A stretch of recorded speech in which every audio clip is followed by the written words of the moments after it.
উরি বাবা, এটা কি? মানে কি তৈরি হয়েছে জাস্ট আমি তো ভাবতে পারছি না। ও মাই গড! এই হচ্ছে কাতারের মুন টাওয়ারটা যে তৈরি হচ্ছে জিরাটে, সেটা তোমাদেরকে দেখানোর চেষ্টা করছি। তাহলে এইমাত্র আমরা ঢুকবো কাতারের মুন টাওয়ারে। দেখা যাক কতটা কাজ ওখানকার এগিয়েছে, কতটা কাজ চলছে। কারণ জিরাটে যখন এসেছি তখন জিরাটের প্রায় সব মণ্ডপগুলোই তোমাদেরকে দেখানোর চেষ্টা করব। আর জিরাটের মুন টাওয়ার তো এবার বেশ ভাইরাল, সুতরাং তোমরাও অনেকেই লিখেছো এই জিরাটের মুন টাওয়ারটা কতটা প্রস্তুতি হচ্ছে সেটা দেখানোর জন্য। তাই চলে এসেছি জিরাটে।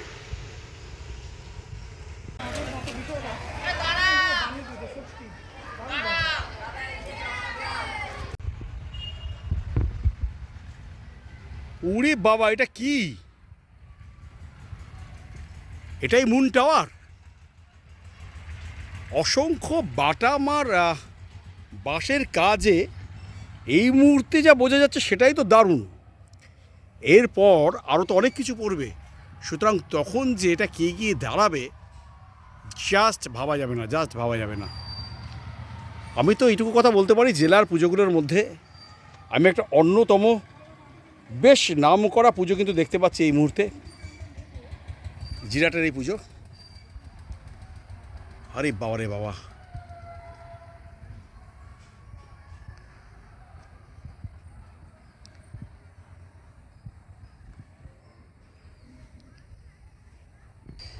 জিরাট আদিবারোয়ারির জিরাট আদিবারোয়ারির কাতারের এই মুন টাওয়ার, মানে আমি তোমাকে এইটুকু কথা বলতে পারবো, তোমরা ছবিতে কি দেখতে পাচ্ছ জানি না, এখানে কিন্তু আসতে হবে। আর না আসলে বুঝতে পারবে না যে শিল্প স্থাপত্যটা ঠিক কোন জায়গাটায় গিয়ে দাঁড়াচ্ছে এটা। ওয়াও!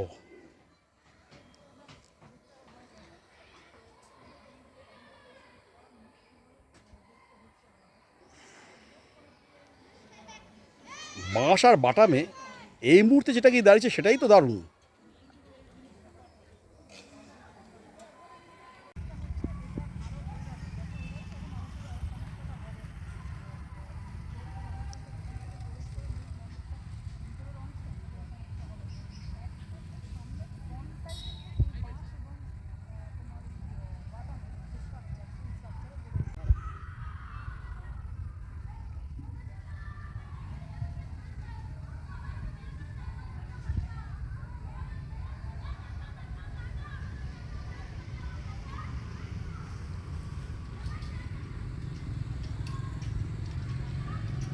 উফ, কি লাগছে দেখতে! সত্যি সত্যি সত্যি সত্যি কথা। কিন্তু মানে আমরা হয়তো কলকাতার পুজো দেখি, কিন্তু কলকাতার বাইরে জেলার যে এই পুজোটা যে কোন জায়গায় নিয়ে যাচ্ছে জাস্ট কল্পনার বাইরে।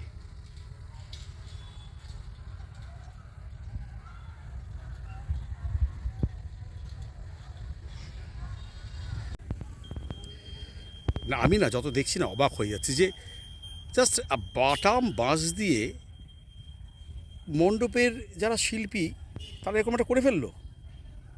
মানে এটা কিন্তু একটা আশ্চর্যের বিষয়, কিন্তু সত্যি আশ্চর্যের বিষয়।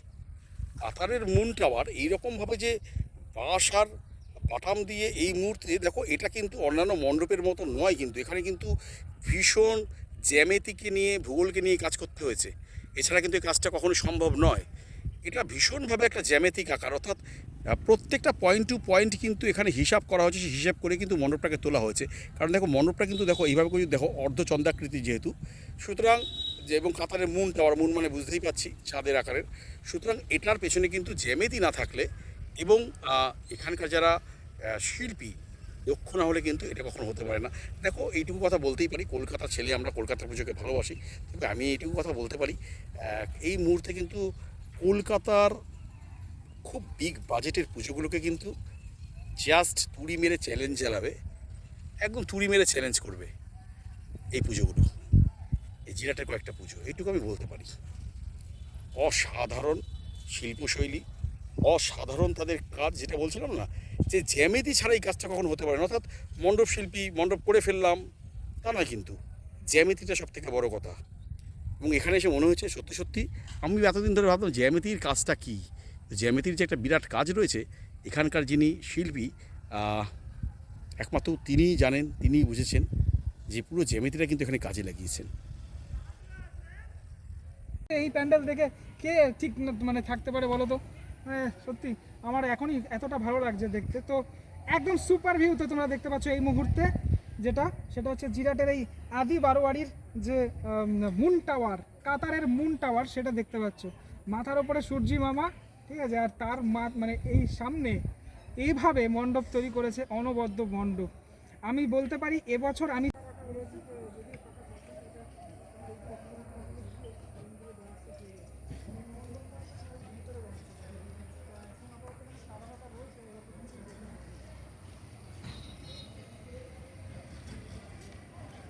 টাওয়ারের ভেতরটা এলাম।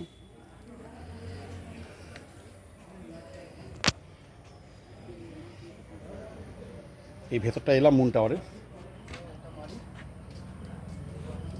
কাজ চলছে এই মুহূর্তে।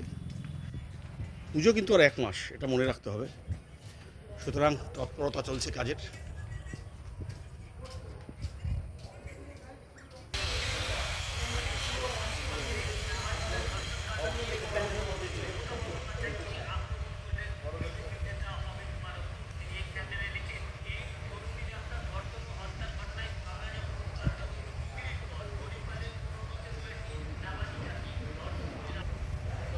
এই যে দেখছো ভেতরে লাইট জ্বলবে, রাধাকৃষ্ণের একটা মূর্তি দেখতে পাচ্ছি। অর্থাৎ এই যে কাটিং হয়েছে, এই কাটিংয়ের মধ্যে লাইট জ্বলবে, রাধাকৃষ্ণর যে একটা কাটিং তৈরি করা হয়েছে, বেশ সুন্দর লাগবে মণ্ডপটা। এটা কিন্তু জিরাট আদি সার্বজনীনের যে মণ্ডপ, সেই মণ্ডপে কিন্তু চলে এসেছি। ভেতরটায় তোমাদের একটু ভেতরটা দেখানোর চেষ্টা করছি।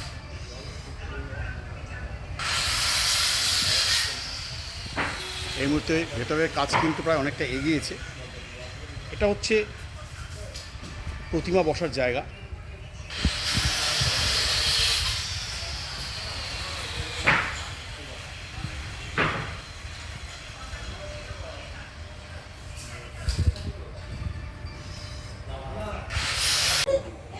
তাহলে কেমন লাগলো আজকে জিরাট আদি সার্বজনীনের এই যে তোমাদেরকে কাতারের মুন টাওয়ারটা দেখালাম? অবশ্যই তোমরা বলো, যদি ভালো লাগে কমেন্ট করো, কারণ এতটা দূরে আসা তোমাদের প্রত্যেকের জন্যই। আমি চেয়েছিলাম শুধু কলকাতা নয়, কলকাতার বাইরের যে পুজোগুলো সেগুলো যেন তোমরা দেখো, তাই চলে এসেছিলাম আজ জিরাটে। যাই হোক, যদি ভালো লেগে থাকে অবশ্যই কিন্তু তোমরা জাস্ট বলো, কমেন্ট করো কেমন লাগছে, শেয়ার করো, ভালো লাগবে। আর আমার চ্যানেলে রটক উচ্চমানের সাথে থেকো।